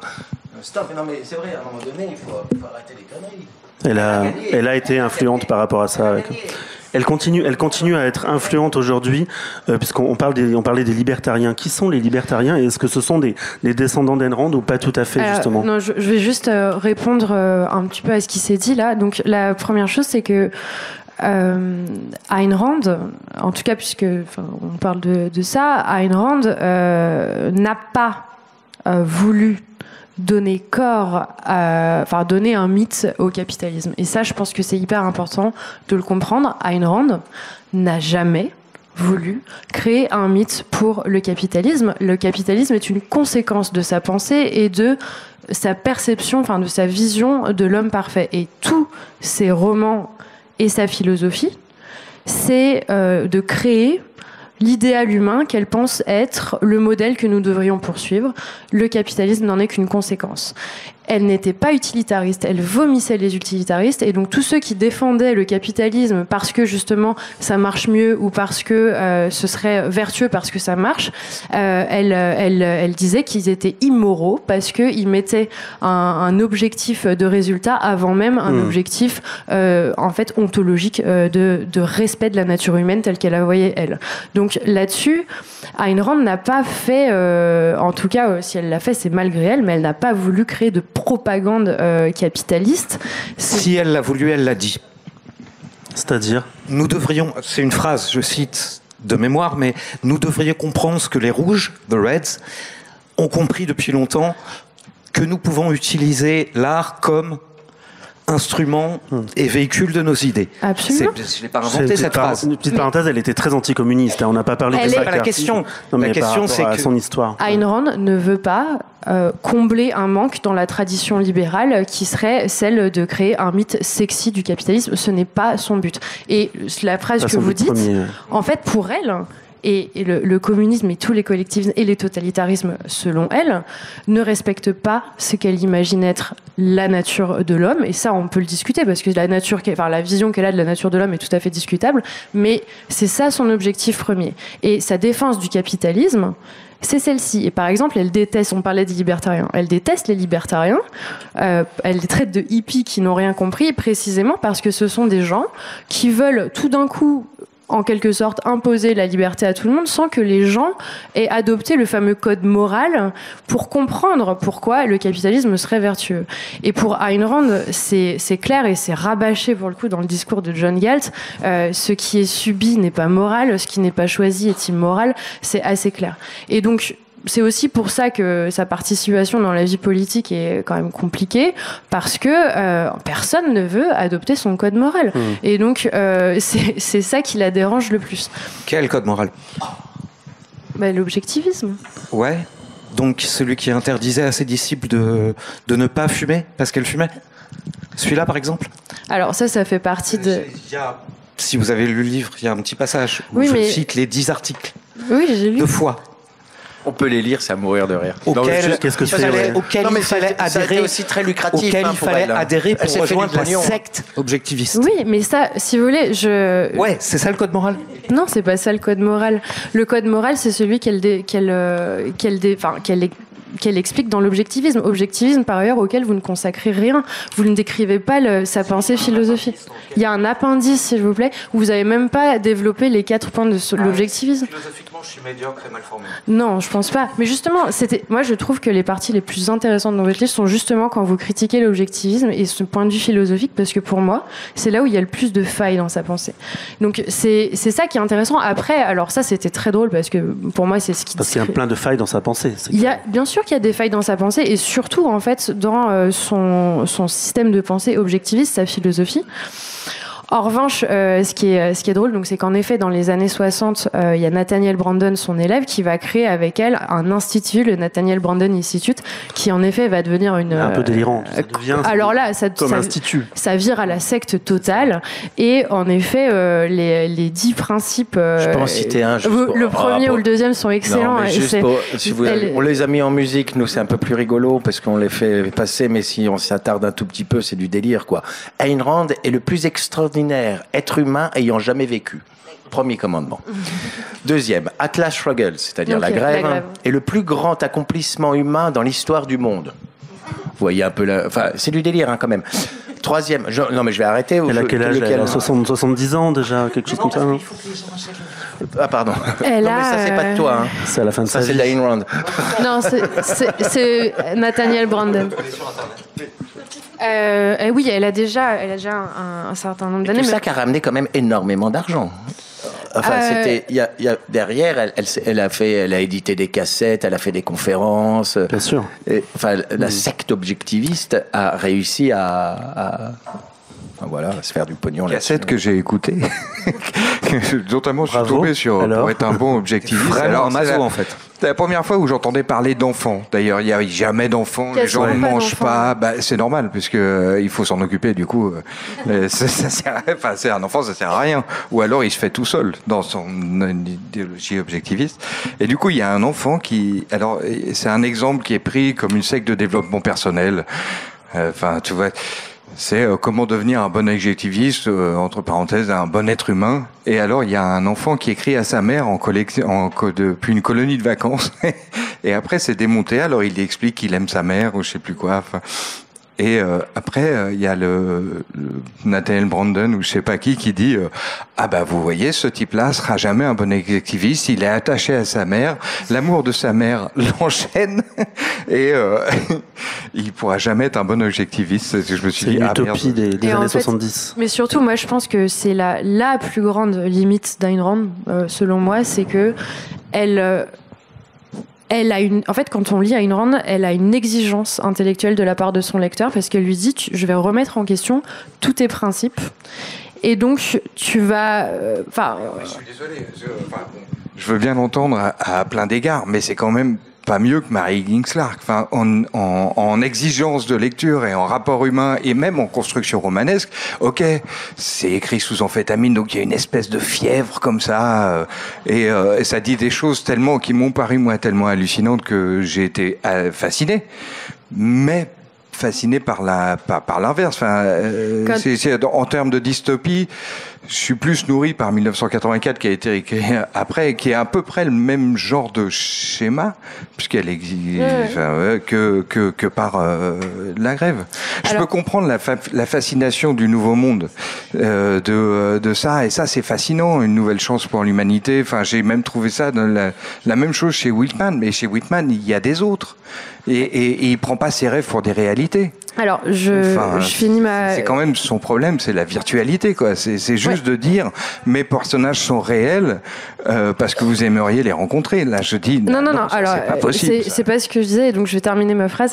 En fait, je disais que la plus grande limite d'Ayn Rand, c'est que pour moi, il y a une exigence intellectuelle quand on lit Ayn Rand, puisqu'elle vient nous déranger sur des choses qui sont, en fait, moralement... pas considéré comme éthique. Enfin, l'égoïsme, même le capitalisme, comme étant quelque chose de vertueux, c'est pas des discours qu'on entend partout.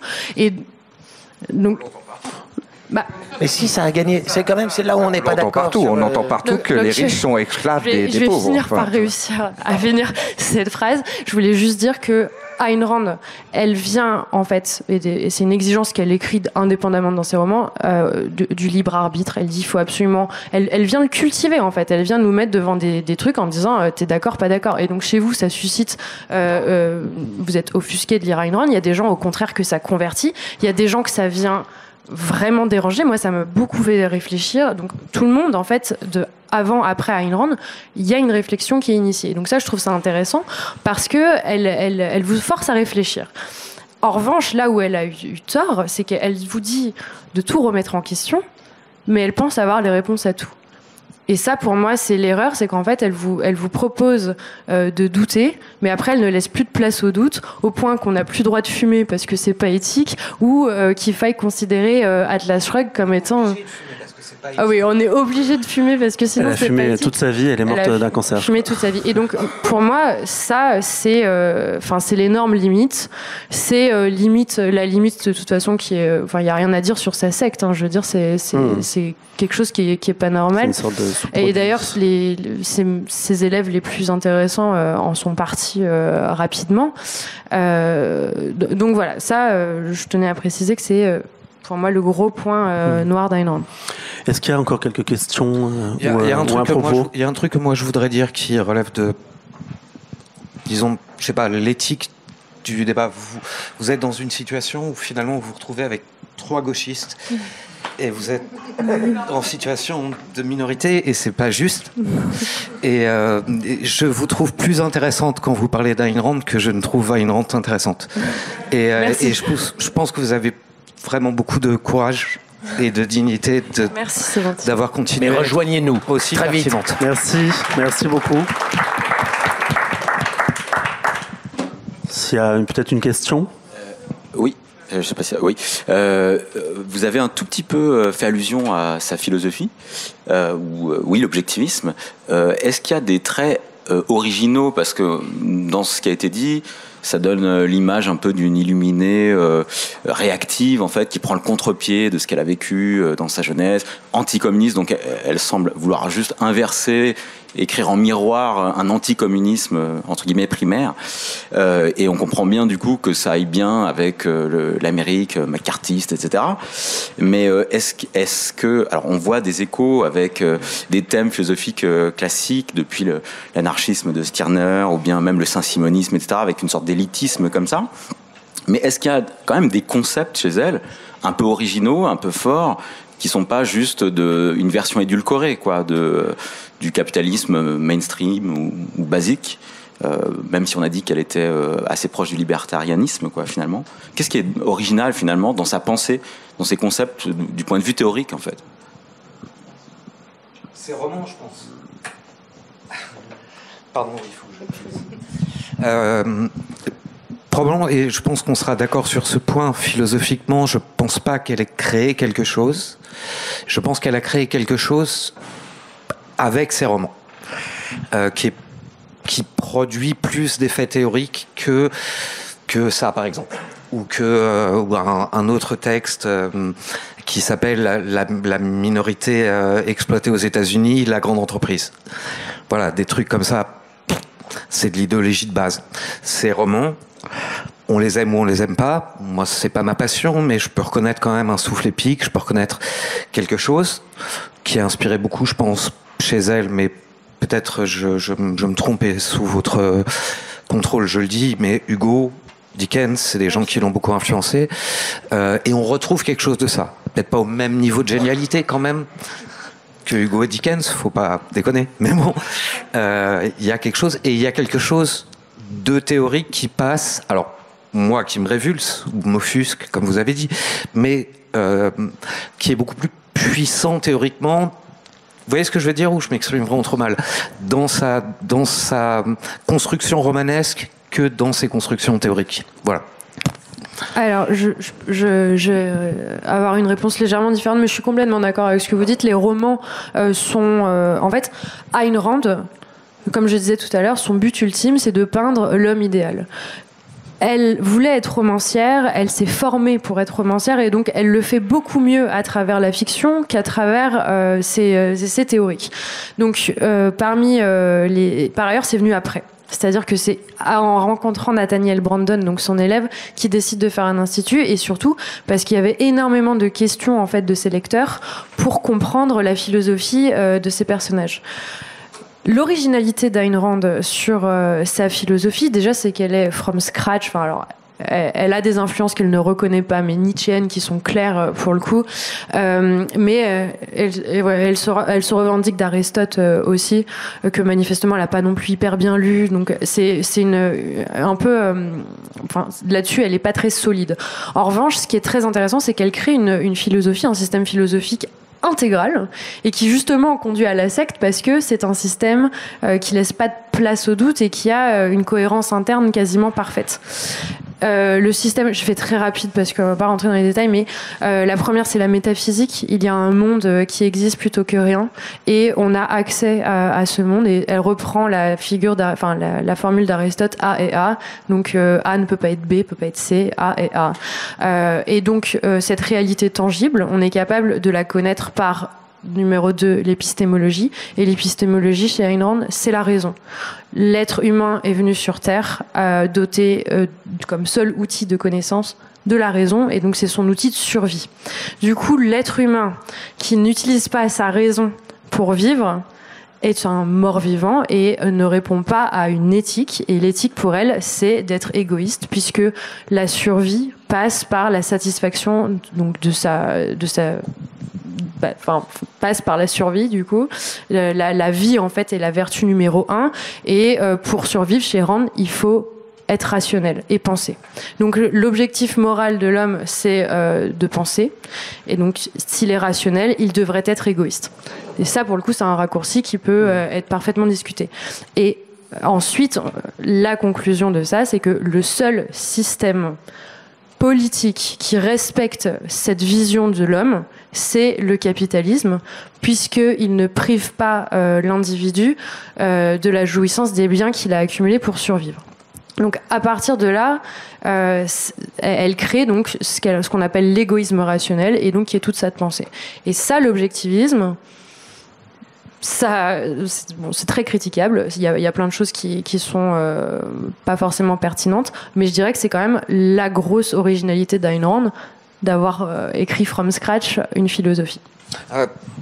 Ça, je pense, vous n'en disconviendrez pas, c'est que sur les mêmes prémices théoriques, on peut aboutir à des conclusions radicalement différentes, parce que Hobbes, au fond, a les mêmes prémices théoriques. Parce que égoïsme rationnel, ça s'appelle droit naturel chez Hobbes. Exactement, c'est le même truc. Mais au fond, Spinoza, tout être autant qu'il est en lui s'efforce de persévérer dans son... Oui. C'est pareil. Absolument. Et on aboutit à des conclusions radicalement opposées chez Hobbes et Spinoza. Chez Spinoza, il y en a un qui dit Homo homini lupus, l'homme est un loup pour l'homme. Il y en a un qui dit Homo homini deus, l'homme est un dieu pour l'homme. On aboutit à des systèmes radicalement opposés. Donc, elle n'a pas inventé cet ensemble de prémices. Elle aboutit à un système qui est le sien. Ouais. Pas de problème, mais c'est pas original. Alors, non, c'est pas original. Et puis surtout, je pense qu'elle n'a pas été 100% honnête sur les sources de sa pensée. Et là où elle a tort, en fait, c'est qu'elle pense qu'avec ces prémices-là, on ne peut arriver qu'à sa conclusion à elle, alors que d'autres penseurs bien avant elle l'ont fait. Et c'était mon seul point. Je suis d'accord avec vous. Pas mal. Et quand je fais une dernière, parce que vous avez mentionné Stirner, ça c'est très intéressant parce qu'elle a énormément de similitudes avec la pensée de Stirner, mais on n'a quasiment pas de preuves, ou du moins c'est quasiment pas sûr qu'elle l'ait lu. Donc c'est étonnant qu'elle soit arrivée à des conclusions similaires, mais elle n'est pas familière avec lui. Merci beaucoup. Je ne sais pas si tu veux encore dire quelque chose. Enfin, sur le point de Stirner, elle n'aboutit pas à l'anarchisme, elle. Absolument, oui. Et là, c'est de la philo pour philosophe, mais la jeunesse théorique de la nécessité de l'instance étatique dans sa pensée, elle est complètement bancale. Et même si vous n'avez pas apprécié mes passages théoriques, c'est ce que j'essaye de montrer. C'est que ça ne tient pas la route. Pourquoi il y a un État dans sa construction? Aucune raison. Soit la raison hobbesienne, Mais évidemment, elle ne veut pas aboutir au Léviathan. Soit l'anarchisme radical, mais elle ne veut pas ça non plus parce qu'il faut réguler les contrats pris entre particuliers, donc une instance judiciaire, évidemment la police, donc contrôle, monopole de la force, revendication du monopole de la force légitime sur de la violence légitime sur un territoire, et puis l'armée. Donc, essentiellement bombarder les Arabes. Non, c'est ça la fonction de l'armée. Donc, j'essayais de faire une plaisanterie, ça fait rire personne. Mais il faut ces 3 trucs-là. Mais c'est pas, d'un point de vue purement théorique, hein, c'est pas engendrable à partir de ces prémices. L'existence de l'État, de ces 3 fonctions étatiques. Il n'y a aucune raison qu'elles apparaissent. Chez Hobbes, on voit pourquoi. Guerre de tous contre tous, donc on abdique son droit naturel, on le délègue à un souverain qui est le Léviathan, etc. Elle, il n'y a aucune raison. En fait, il n'y a aucune raison parce que, encore une fois, et donc c'est ce que indique aussi son système philosophique, c'est que l'éthique vient avant la politique. Et c'est peut-être ce qui la rend naïve à certains aspects, c'est que elle pense que si on adopte tous le bon code moral, en effet, un état minimal est encore ce qu'il y a de plus souhaitable pour respecter la nature de l'homme. Encore faut-il que ces hommes-là choisissent de respecter leur propre nature. Et donc c'est là où, en effet, c'est tout à fait discutable et où je suis vraiment pas sûre qu'on puisse, qu'on puisse d'ailleurs souhaiter vivre dans le monde politique que Rand a inventé, parce que ce serait ça ne fonctionnerait pas forcément. Super, écoutez, merci beaucoup. Je sais pas s'il y a d'autres questions. Peut-être là-bas. Ouais. Bonsoir. Moi, j'avais une question pour les 3 messieurs. Puisque vous détestez Ayn Rand, pourquoi lui consacrer du temps et des œuvres ? Enfin, vous en faites la publicité alors que clairement... C'est moi ? Je sais pas, il y a une phrase, parce que quand j'ai mis des doutes sur le fait de monter ce spectacle à Sylvain, puis il m'a dit tiens, j'ai envie de monter ça, j'ai fait ah, t'es sûr? Et il m'a dit une phrase que moi j'aime bien: pour apprendre à combattre tes ennemis, il faut apprendre à jouer leur musique. C'est-à-dire comprendre. Ouais, elle est pas mal, hein. Merci Sylvain. Donc il y avait quelque chose de cet ordre-là, mais sans être dans la complaisance, parce que c'est vrai que c'est un peu difficile ce soir, évidemment. On est tous les deux, vous avez bien, tous les 3 en tout cas. Oui, c'est une figure qui nous révulse un tout petit peu. Enfin voilà. Et puis moi j'en vois les conséquences et j'ai l'impression de vivre dans un monde où effectivement il y a de plus en plus les conséquences de cette pensée-là, même si elle est, à mon avis, pas très, c'est pas très étayé. Enfin il y a plein de trucs qui me paraissent très étranges dans cette pensée, etc. Mais voilà, on vit dans ce monde-là, donc à un moment donné, c'est de décortiquer grosso modo ce qui fait l'architecture ou ce qui fait le soubassement d'une pensée qui est quand même ultra dominatrice, et de savoir un peu à quoi s'en tenir. Mais après, il s'agissait pas de... Mais ça, là, on rebascule sur plutôt des procédés, c'est de faire un procès stalinien, grosso modo, à cette figure-là, d'où, dans le spectacle, en tout cas, cette capacité à séduire, l'incarnation par une actrice qui a un charme fou, qui ressemble à une actrice hollywoodienne des années 30, parce que c'est ça aussi, tout ce qu'il y a derrière, l'entertainment, les paillettes, les rues pavées d'or, les États-Unis, évidemment, la réalisation de soi-même, et on parle que de ça en ce moment, j'en peux plus, moi, je préférerais qu'on s'intéresse à l'intérêt collectif, hein, vous l'aurez bien compris, effectivement, mais voilà, donc il y avait effectivement, sans faire discréditer tout de suite sa pensée, en tout cas de l'incarner sur un plateau et de voir comment ça pouvait travailler avec des spectateurs, comment ils peuvent s'emparer de ça, et puis de continuer à travailler de leur côté, enfin c'est voilà, mais oui, c'était un peu délicat, hein, encore une fois, mais enfin, vous prenez l'irrésistible ascension d'Arthur Rohde, Bertolt Brecht, on n'est pas loin de... Excusez-moi pour la comparaison, mais moi je trouve qu'on n'est pas très loin de ça, mais voilà, il y a quelque chose d'assez brechtien, d'une certaine façon, d'avoir envie de monter effectivement cette pensée-là et cette figure-là. Et si je peux ajouter au point où j'en suis, 2 mots, parce que votre question, à la fois, je la comprends, je crois, et en même temps, elle m'intrigue. C'est-à-dire, bien sûr que si on consacre du temps à analyser l'ennemi, quoi, et à essayer de démonter les mécanismes. Enfin, moi, mon projet avec le bouquin, c'était de faire un truc qui s'apparente au discours de la servitude volontaire de la Boétie. Ok, mais donc il faut comprendre comment elle est extorquée, la servitude volontaire. À tort ou à raison, hein, vous pouvez penser que je dis de la merde, c'est complètement votre droit.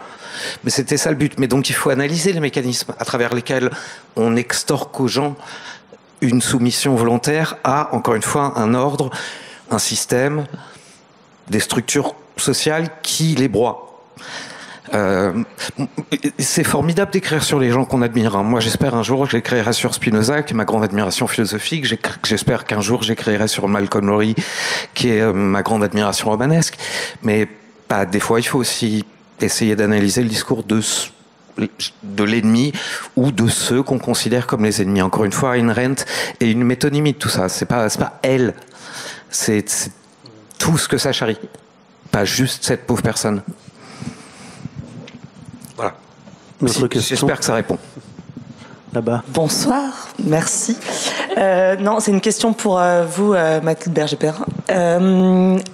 En fait, du coup, vous avez émis quand même des réserves sur la version peut-être édulcorée du personnage d'Ayn Rand dans le spectacle. Et j'aimerais savoir à quel endroit précisément, en fait. Et donc dans l'essai de Stéphane Legrand, en fait, finalement. Quelle serait l'absence de subtilité sur le personnage et sur son œuvre philosophique, éventuellement? Oui, alors dans le livre de Stéphane Legrand, j'en ai déjà parlé. Moi, je trouve que c'est quand même très difficile de vraiment rendre compte du personnage d'Ayn Rand en passant à côté de l'objectivisme et de vraiment décortiquer tous les points de sa pensée pour comprendre. Parce qu'en fait, ces romans expliquent en fait très bien sa vision de l'homme, mais toute la manière dont elle l'explique clairement, dont on décortique ces fameux personnages, c'est quand même dans l'objectivisme. Et je trouve, si le but en fait de ce livre, éventuellement de la pièce, c'était justement de pointer l'ennemi et d'en montrer ses failles, c'était le meilleur endroit. Donc si vous voulez, je suis un peu étonnée de ce parti pris. Ensuite, dans la pièce, moi il y a plusieurs choses qui m'ont dérangée. Déjà, je peux commencer par le début, mais ne serait-ce que dans la présentation, par exemple, le petit texte de la Maison des Métallos qui dit que, en fait, Trump, Elon Musk et Jeff Bezos en font leur héroïne. Trump, c'est vrai pour The Fountainhead, mais Ayn Rand l'aurait probablement détesté parce qu'il correspond à. C'est même certain. C'est sûr même. Ensuite, donc Elon Musk a des propos quand même vachement modérés sur Ayn Rand en disant que elle est quand même radicale, qu'il adhère pas à tout, mais qu'il y a 2-3 choses à récupérer. Et non, c'est pas dans le spectacle. Je parle de la présentation sur le site. Et Jeff Bezos s'est jamais exprimé sur la question. En revanche, c'est vrai qu'on l'assimile beaucoup à des personnages de Rand. Donc déjà là-dessus, je trouvais ça bizarre parce que c'est vraiment la première phrase de présentation du spectacle que je trouve étonnante. Donc là-dessus, pareil, ce que je disais tout à l'heure, c'est pas les entrepreneurs, les chefs d'entreprise et les gens qui ont plein d'argent qui sont les héros de Rand. Et ça, c'est une erreur en fait de l'avoir fait. Ensuite, dans la présentation dans la pièce, moi j'ai déjà expliqué ma vision sur l'argent tout à l'heure. Je trouve qu'il est complètement à côté. Il y a l'histoire de la propagande. À un moment on dit oui, j'ai créé une propagande, etc. Donc je me suis aussi exprimée là-dessus tout à l'heure. Ayn Rand n'a pas voulu faire une propagande du libéralisme, ce n'est pas son but. Donc là-dessus. Et à la fin du spectacle, on a tout un tas de, l'inspiration en fait l'inspiration qu'elle aurait pu avoir sur des personnalités réelles. Et là aussi, je trouve qu'il faut... si Ayn Rand représente vraiment un risque pour vous, selon vous, si vraiment c'est un danger pour la pensée... Ce qu'elle symbolise, pas elle. Oui, voilà, ce qu'elle symbolise. Parce que l'influence que Rand a eue, direct ou indirect sur la vie américaine, elle vous paraît peut-être énorme, mais si on la mesure, c'est pas grand-chose, quoi. Les 2 candidats qu'elle a soutenus, je suis même pas sûre qu'on connaisse très bien leur nom, quoi. Si Wendell Willkie, ça vous dit quelque chose, dites-le moi, mais personne sait qui c'est. Elle leur a pas porté chance. Alan Greenspan, qui était son élève, est quand même devenu directeur de la Fed et qui donc passe ces journées à fixer le prix des taux d'intérêt et à imprimer de la monnaie. Donc, si vous voulez, j'ai l'impression que ce que veut dire en tout cas la pièce là-dessus, sur le danger qu'elle représente, je suis pas sûre. ce que les idées d'Ayn Rand représentent, c'est un peu étonnant. Par ailleurs, moi, je pense quand le Tea Party faisait des manifestations anti-Obama à cause de l'Obamacare, ce qu'on appelle Obamacare, donc bref, il y avait quand même beaucoup de banderoles Who is John Galt. Mais bien sûr, et en donc fait, elle symbolise quand même quelque chose pour ces gens. Bien sûr qu'elle symbolise quelque chose pour ces gens. C'est un cri de ralliement pour ces gens. Mais à ce moment-là, en fait, donc c'est là où, alors du coup, j'adhère. C'est un peu contradictoire ce que vous dites, parce qu'on a commencé en préambule par expliquer quand même qu'elle avait une influence. Vous l'avez dit, hein. Je vous cite. C'est le 2e livre le plus vendu après la Bible, et aux États-Unis, c'est quand même pas rien. Donc on voit bien que effectivement la figure d'Ayn Rand, qui était un peu sulfureuse, et tout le monde a pris un peu ses distances parce qu'on voyait bien. J'ai lu quelques articles sur sa self-objectivisme. On s'est dit bon, on va peut-être pas y aller les 2 pieds dedans, mais elle a eu une influence quand même énorme intellectuellement, idéologiquement, de ce qu'elle symbolise, etc. Elle a réussi à ça. C'est sa grande force. C'est marrant que vous voulez minimiser tout d'un coup son importance, alors qu'on voit bien que c'est tout le contraire. C'est là où c'est un peu étrange. Excusez-moi. Hein. Non, c'est très bien de l'avoir relevé. En effet, moi, je pense qu'elle a eu une influence énorme sur la culture américaine. Ça, il y a aucun doute. En revanche, l'influence directe sur les organes de pouvoir et les hommes politiques, non. Ronald Reagan, c'était son livre de chevet. Elle détestait Reagan. Mais peu importe. Lui, il l'adorait. Mais il l'adorait. C'est ça le problème, en fait. Hitler détestait Mussolini, hein, les amis.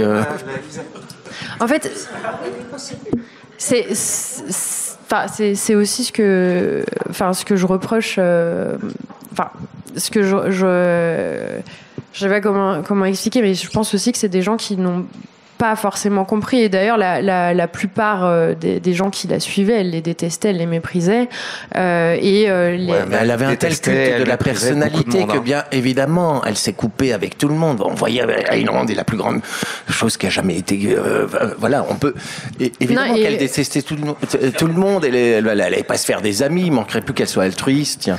Mais là où ce serait un comble. Donc elle était dans son rôle à un endroit où elle s'est enfermée, elle s'est coupée de l'ensemble de ses collaborateurs, et puis elle prend le contre-pied à chaque fois, systématiquement, pour pas rentrer effectivement dans le politiquement correct. On voit bien aussi qu'il y a quelque chose de très insidieux là-dedans, même le rapport au féminisme, le rapport au racisme, et le rapport à Dieu. Le Tea Party a été emmerdé parce qu'évidemment elle considérait qu'elle était supérieure à Dieu, donc il fallait éliminer c'était elle qui était grosso modo en capacité à un moment donné de créer le monde dans lequel on était, à travers ses héros, encore une fois, d'une façon romanesque, mais il y avait quand même un grand délire. Donc, bien évidemment que les gens prenaient un peu les distances, mais elle a quand même eu une influence, je sais pas, on voit bien dans tous les discours qu'on entend ici ou là sur la justification, à un moment donné, de la captation des richesses, etc.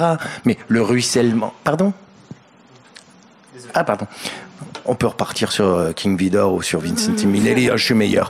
Pas un problème. Non, mais, ça m'intéresse parce que... Mais les premiers de cordée, on voit bien que ces petits termes qui sont utilisés par notre président actuel sur... justement... ces gens qui ne sont rien. Elle adorait cette phrase, elle disait souvent... ça vient direct, elle aurait adoré Macron. Non-entities. On le voit bien quand même. Elle adorait Macron. Ah, mais justement, je pense qu'elle l'aurait détesté. En fait, quand vous regardez... Mais elle détestait tout le monde. Non, c'est ça que j'essaye de dire. Elle détestait tout le monde. Donc, à partir de là... mais si vous pensez, par exemple, que Macron est un symptôme d'une culture capitaliste à laquelle elle appartient, ou du moins qu'elle a contribué à véhiculer jusqu'ici. Moi, là-dessus, je suis pas d'accord. Je pense qu'elle se serait. Pour ça qu'il n'est pas assez libéral. Alors déjà, on reste même sous Macron l'un des pays les plus taxés d'Europe, donc ça commence fort. On a quand même. On s'est pris des lockdowns avec un état d'urgence prolongé, on s'est pris des lois sur la surveillance, on s'est pris des lois sur comment est-ce qu'il faut s'habiller à l'école. Je veux dire, là-dessus, sur les libertés individuelles, on est à 0. Et on est aussi, ne serait-ce que, j'ai lu ça il y a pas longtemps, là, mais depuis que Elisabeth Borne est au gouvernement, on s'est pris 12-49-3. Donc, si vous voulez, pas tout à fait le monde que Rand aurait imaginé. Si, ils ont raison contre tout le monde. Non, mais alors, ça par par contre, c'est faux. Ayn Rand ne veut jamais imposer. Enfin, son premier chapitre s'appelle Non-contradiction, quand même. Le truc, du coup, c'est quelqu'un qui a toujours raison, quoi. Mais c'est quelqu'un qui voudrait jamais imposer quelque chose tant qu'on n'adhère pas à son fameux système. Ah, c'est quand même une façon de. Oui, c'est quand même une façon de n'accepter aucun doute sur sa personne ou sa pensée. Non, mais j'ai l'impression qu'on est dans une impasse dans le dialogue qui est le niveau de faute ni la mienne ni celle de. Ouais, je pense qu'on a pas mal raconté. Mais il y a une impasse qui se résume à ça. C'est que vous revenez sur Ayn Rand n'aurait pas cautionné ça. Ayn Rand n'aurait pas dit ça. Alors que moi, mon discours, je parle pas pour les autres. C'est voilà ce qu'a produit son discours. C'est pas ce que la personne dirait aujourd'hui de machin ou truc, mais ce que son discours, l'imaginaire qu'elle a contribué à créer, a produit. Mais donc pas elle comme personne. Mais je suis d'accord avec. Donc ça, je comprends. Et du coup, je comprends. Vous voyez pourquoi j'ai l'impression qu'on a un dialogue. Oui, mais de toute façon, on l'a. Enfin, c'est un dialogue. Enfin, il fallait préciser en effet, puisque là, on est sur de l'essai-fiction, sur de l'essai, sur de la mise en scène. Enfin, déjà, il y a 3 formats très différents. Mais là-dessus, enfin, par exemple, si vraiment, enfin. Je pense qu'Ayn Rand, en effet, sur la culture américaine, a quand même beaucoup d'impact, etc. Mais s'il fallait mesurer ou essayer de mesurer ce qu'elle aurait laissé, enfin, comment ça se fait qu'on ait une droite américaine encore plus religieuse que du moment où elle écrivait. Elle était athée. Mais c'est la base de toute sa pensée, en fait, l'athéisme radical. Et ça, c'est pour ça qu'elle est contre le sacrifice humain, que le dollar, c'est le signe de la raison, etc. C'est ça le point de départ. Et donc, c'est ça qui, moi, m'a fasciné. Pourquoi est-ce que des ultra-religieux se revendiquent d'elle? Et ça, franchement, c'est une bonne question. Ça m'a fasciné. Très bonne question. C'est une méconnaissance en partie de sa pensée. Oui, et c'est pour ça que vous connaissez bien Ayn Rand et vous en parlez très bien. Moi, ce qui m'a intéressé, c'est les gens qui n'ont pas compris. Et elle est influente, c'est vrai qu'elle est influente malgré elle. Ça produit des effets sur eux comme ça. Sur des gens qui sont anti-avortement, sur des gens qui qu'elle était pro, sur des gens qui sont ultra religieux alors qu'elle était athée, mais vraiment, vraiment militante. Voilà, donc effectivement, comment ça s'est passé? Ouais. Bon, merci beaucoup. Je ne sais pas s'il y a une autre question. Sinon, peut-être on pourra continuer à parler au bar. Il y a une question Ou c'est juste des... Désolé, on va vous payer un... Bon, merci beaucoup. Je montre les livres. Le livre Ayn Rand, l'égoïsme comme héroïsme. Ah, il y a encore une question. Super. Bonsoir, merci. J'interviens ici en tant que libertarien de gauche. Je fais cette petite tique pour essayer de voir quelque chose que je pense qui a essayé de transparaître pendant les débats et que je trouve un peu dommage parce que je trouve qu'on passe un peu à côté. C'est que vous y avez le débat tout à l'heure sur Hobbes, etc., sur le système de pensée politique de Ayn Rand. Pour moi, il y a quelque chose qui est important, c'est la question du consentement. C'est-à-dire que les échanges, on a parlé des échanges tout à l'heure, les échanges doivent être consentis. Et donc, le rôle de l'État, pour Ayn Rand, je ne dis pas qu'elle a raison, mais c'est de faire respecter le consentement des échanges, etc. Donc, et pareil sur l'opposition entre les entrepreneurs, les intellectuels. Et l'opposition, elle n'est pas entre les riches et les pauvres. Chez Ayn Rand, elle n'est pas entre l'exploitant capitaliste et l'exploité. Elle est entre la lutte des classes d'Ayn Rand, si vous voulez. Elle est entre la classe politique corrompue qui va voilà, brider les créateurs, exactement, merci, qui va brider l'entreprise, qui va brider l'art, ou qui va imposer des choses. Donc, qui va imposer. C'est pour ça que tout à l'heure vous aviez la discussion. Je pense que c'est ça qui est intéressant dans son système, c'est que toutes les relations sont légitimes à partir du moment où elles sont consenties, que ce soit en économie, en art, etc. Et donc, je trouve que comment? Non, est-ce que les deux parties sont consentantes? Et je pense que c'est un des fondements du débat. Et donc la lutte des classes qu'elle va défendre, elle va être entre ceux qui sont, et c'est ce qu'elle appellera des parasites, des gens qui vont taxer, qui vont imposer des normes, qui vont s'arroger des monopoles grâce à la loi, grâce à la coercition. Et je pense que la différence, elle est là, et que c'est ça qui peut être intéressant à prendre dans son système de pensée. C'est très intéressant ce que vous dites, et on aurait dû probablement plus aborder cet aspect de la grève, de la class struggle. Pour autant, mélangeons pas les deux concepts importants de la grève qui sont moochers et looters. Moochers, c'est les parasites, c'est la masse de la population intrinsèquement improductives à ses yeux, produisent rien. Ça, c'est les moochers. Les looters, c'est les gens qui sont au pouvoir et qui exploitent les pillards. Oui, pardon. Qui exploitent effectivement la masse pour conserver ses prébendes, etc.